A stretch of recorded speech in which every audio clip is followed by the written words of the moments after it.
আজ আমি বানাবো রুই মাছের ঝোল আলু আর ওল দিয়ে। তো দেখো, এর জন্য আমি সবার প্রথমে মাছটাকে ধুয়ে নিয়ে লবণ হলুদ মাখিয়ে নিয়েছি। আর এরপর আমি কড়ার মধ্যে তেল গরম করতে বসিয়ে দিয়েছি। তেলটা ভালো মতো গরম হয়ে এলে আমি এক এক করে মাছগুলোকে ছেড়ে দিলাম। এবার আমি মাছগুলোকে উল্টে পাল্টে ভালো করে ভেজে নেব। আর মনে রাখবে, তেলটা যত ভালো গরম হবে মাছগুলো তত সুন্দরভাবে ভাজা হবে। তো এই যে দেখো, আমার মাছগুলো প্রায় ভাজা হয়ে গেছে সবই।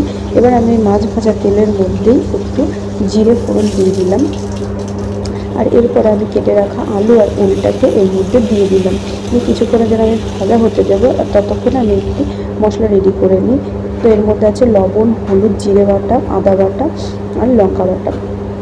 তো এই মশলাটাকে আমি আলু আর ওলের মধ্যে দিয়ে কিছুক্ষণের জন্য কষিয়ে নেব।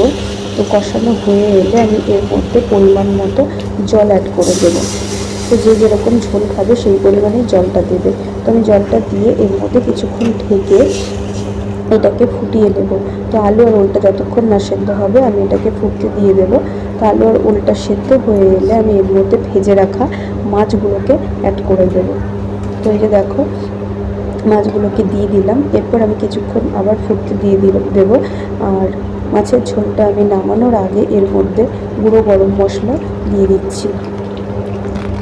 তো আমার মাছের ঝোলটা প্রায় রেডি হয়ে গেছে।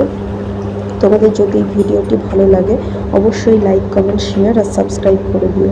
দেখা হবে নেক্সট ভিডিওতে। বাই।